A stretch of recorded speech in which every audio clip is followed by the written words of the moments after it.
Welcome back everybody, saudara semuanya. Perusahaan raksasa media sosial, jejaring sosial di dunia, ya, yang kita sampai seluruh orang di dunia, kita di seluruh Indonesia, di dunia kita mengenal yang namanya Facebook. Facebook itu sejak berdiri tanggal 4 Februari 2004, ya.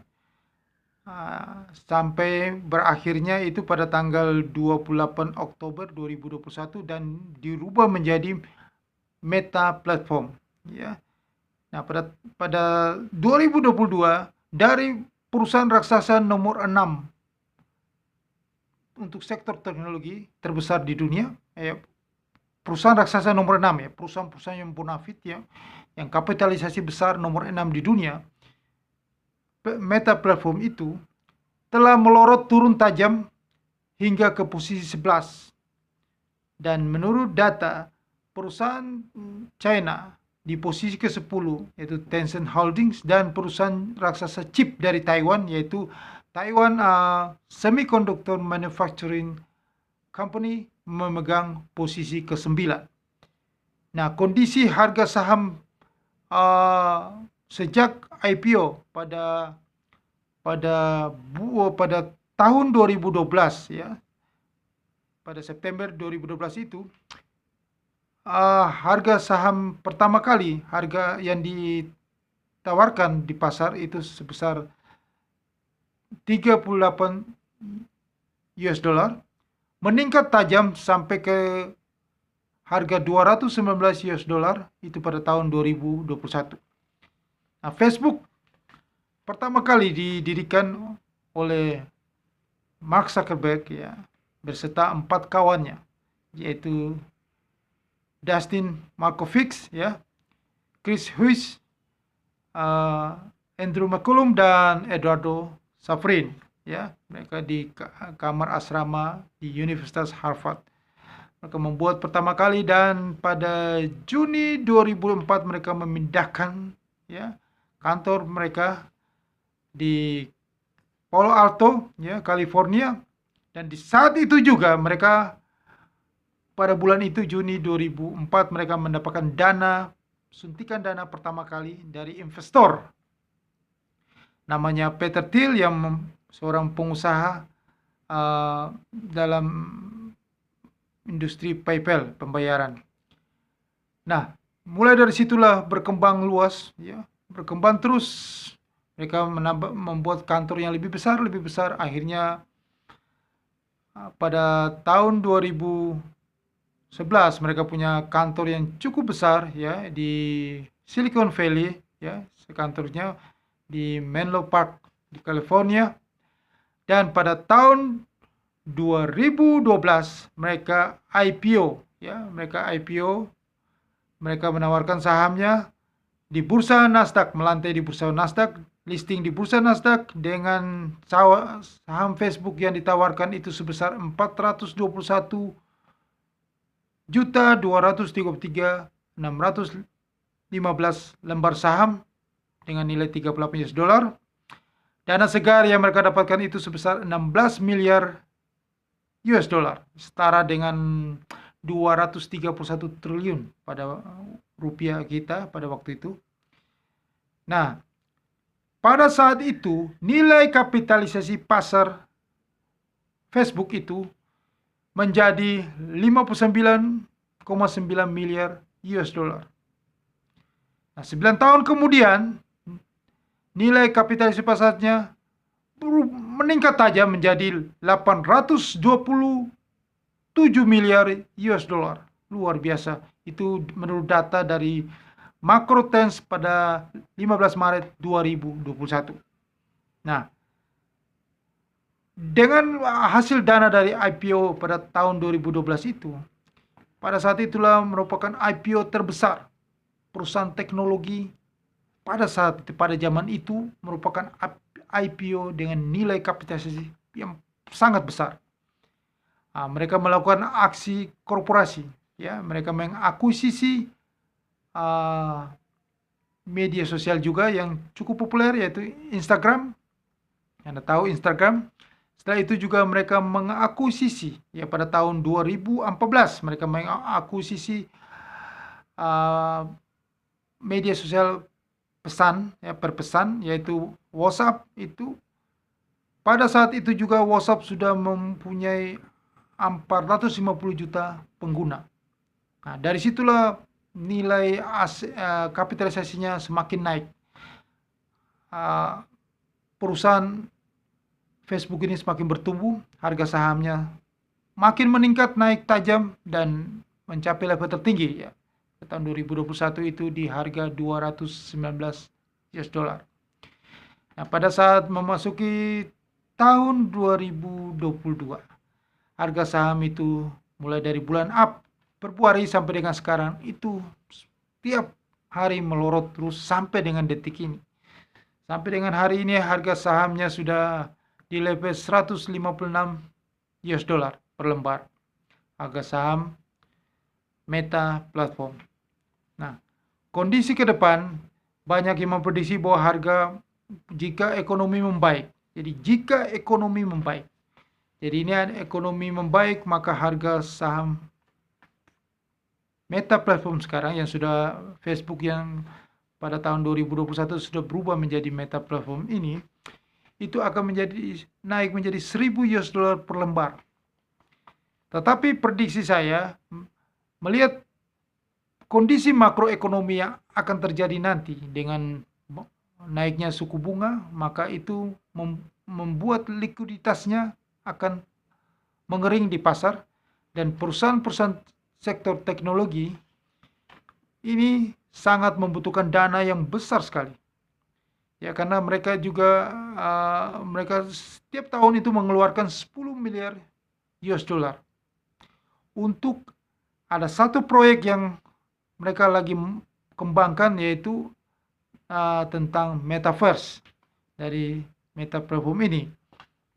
Nah, proyeksi ke depan itu metaverse akan sangat memakan biaya besar, ya, memboroskan biaya dari perusahaan Meta Platform.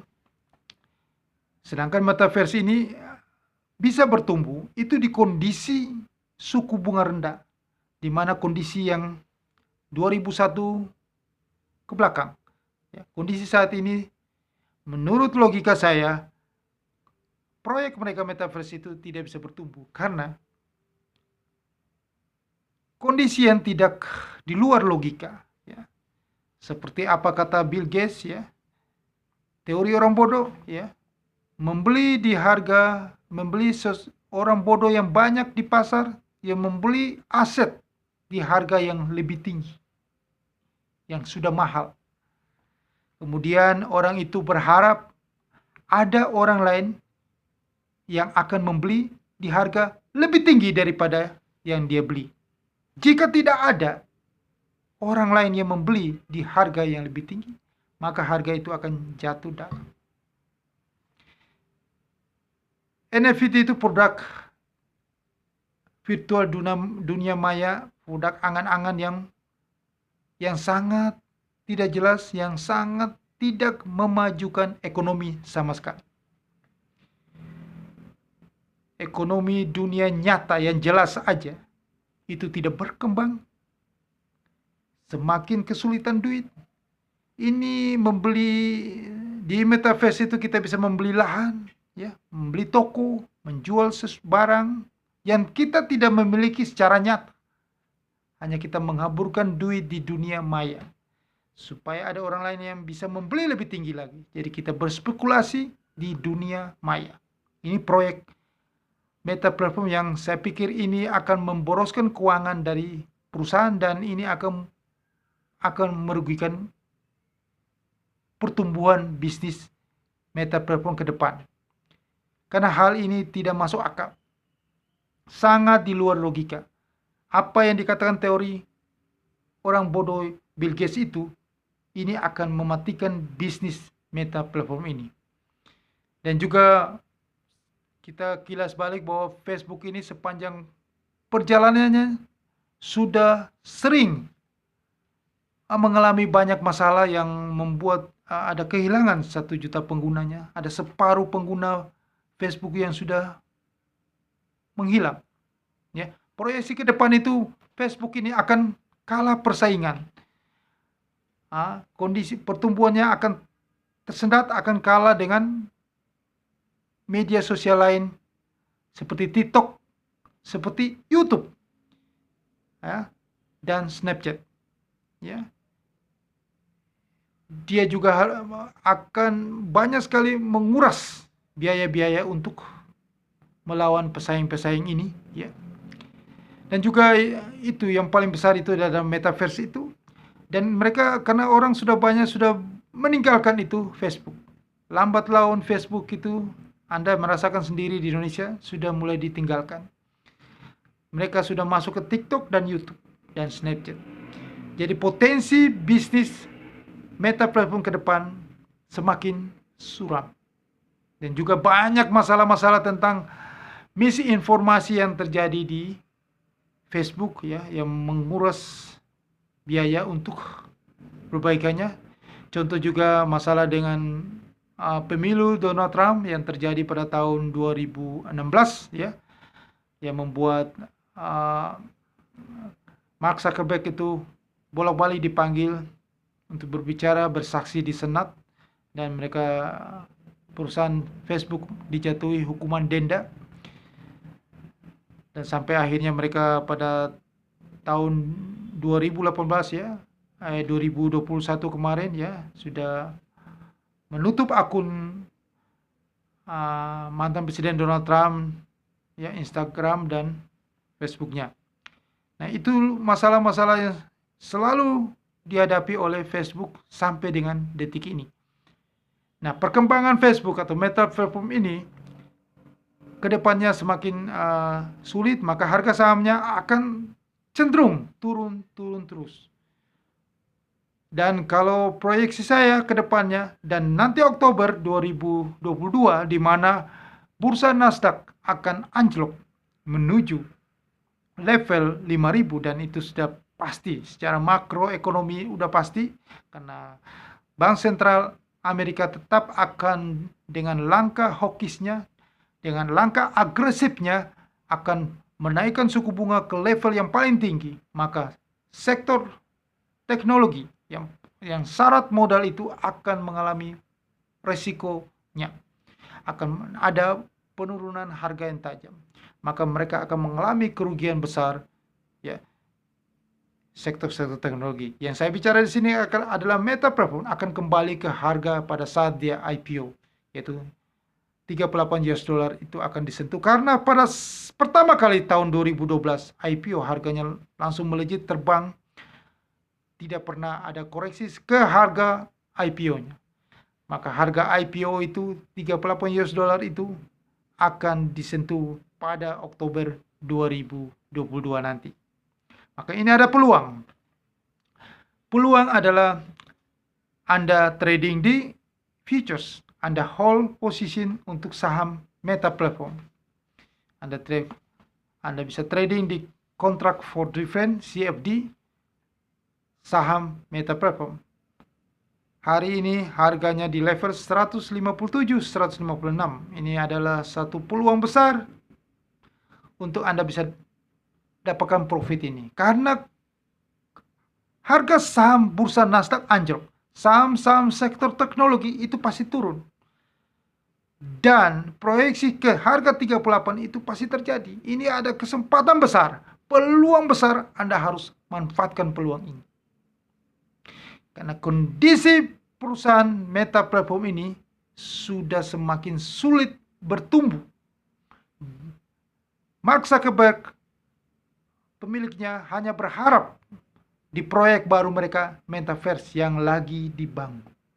Metaverse butuh dana 10 miliar US dollar per tahun untuk membangun proyek itu. Sedangkan tahun ini, tahun yang kekeringan likuiditas, yang susah duit, karena suku bunga naik, maka mereka akan kesulitan. Apalagi nanti harga sahamnya jatuh dalam pada saat itu, maka kemungkinan di tahun-tahun depan meta platform atau Facebook sulit bertumbuh. Peluang besar ini. Ini peluang besar Anda harus trading hold position saham Meta Platform di kontrak for different atau CFD. Nah, untuk lebih jelasnya Anda bisa email saya sertakan email di kolom deskripsi ini. Atau bisa juga yang ingin trading, dapatkan sinyal-sinyal terbaik tentang saham Meta Platform ini, Anda bisa join dengan link broker yang saya sudah sediakan juga di link deskripsi ini. Nah, inilah yang saya katakan bahwa kondisinya untuk saham teknologi besar, ya, saham-saham teknologi yang besar, ya, nomor sekarang sudah jatuh menjadi nomor 11 di dunia. Ada banyak perusahaan-perusahaan besar, ya, seperti Apple, ya, Microsoft, Amazon.com, ya. Ada perusahaan investasi Berkshire Hathaway, itu perusahaan-perusahaan yang besar, yang paling berharga di dunia, ya. Nah, perusahaan-perusahaan itu Anda bisa trading, ya, di kontrak for different. Nah, kondisi perusahaan teknologi besar di dunia, harga sahamnya jatuh. Maka ini kita kembali lagi ke Indonesia. Perusahaan kelas dunia saja, dengan kondisi makroekonomi seperti ini, perusahaan yang hampir separuh penduduk dunia ini, yaitu Facebook itu hampir separuh penduduk dunia ini menjadi pengguna Facebook itu. Karena dia juga ada anak usahanya, ada WhatsApp juga, ada Instagram, ya. Itu aja harga sahamnya bisa melorot tajam, jatuh terus continue sampai dengan detik ini, sejak awal tahun 2022 sampai dengan sekarang.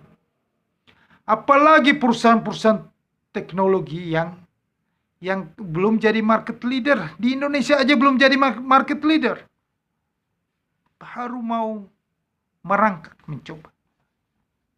Valuasinya disulap-sulapan, ya. Apalagi perusahaan-perusahaan seperti itu yang belum jelas, belum tahu arahnya, hanya kelas lokal aja belum jadi market leader. Apalagi lebih gawat lagi yang terjadi nanti di Oktober 2022. Saya bukan mau menakuti Anda, tetapi saya memberi Anda saran terbaik. Karena saya sudah melewati masa-masa itu. Saya sudah melewati krisis besar, ya. Kita bicara krisis besar itu krisis moneter Asia 97-98. Krisis hutang subprime mortgage, hipotek perumahan itu pada tahun 2008. Di luar itu ada krisis-krisis yang terjadi 2001-2000, itu krisis kecil 2020. Jadi, apa yang saya sarankan kepada Anda semuanya, perusahaan besar kelas dunia saja kemungkinan bisa menuju masalah berat, kolaps, apalagi perusahaan lokal yang belum jelas arahnya. Anda tidak percaya saya, Anda harus buktikan nanti. Tidak usah percaya saya, tetapi Anda harus buktikan apa yang saya bicarakan ini benar terjadi atau tidak. Oke? Tidak usah banyak komentar negatif, tetapi Anda buktikan. Nah, bagi yang percaya saya, Anda ikuti jejak saya. Kita hold posisi di perusahaan-perusahaan teknologi yang terdaftar di Bursa Nasdaq. Maka Anda akan menikmati profit yang besar dari sekarang sampai bulan Oktober nanti. Karena Bursa Nasdaq itu pasti anjlok. Itu sudah hukum ekonomi. Secara fundamental, jika ada suku bunga tinggi, maka saham-saham sektor teknologi akan anjlok. Pasti. Karena saham-saham teknologi sangat riskan, karena mereka membutuhkan modal yang besar, sedangkan di dunia saat ini terjadi kekeringan likuiditas. Ini yang harus Anda tahu, bahwa ini jika Amerika jatuh, maka itu akan terjadi saham-saham teknologi di seluruh dunia. Perusahaan besar kelas dunia aja tumbang, hancur harga saham, apalagi startup. Oke. Sekian informasi yang berharga ini. Semoga Anda mendapatkan manfaat dari sini. Anda sebarkan kepada semua orang, supaya mereka juga mendapatkan hal yang sama seperti Anda. Dan jangan lupa Anda subscribe channel YouTube ini. dan tekan loncengnya. Supaya Anda selalu diberkati. Amin.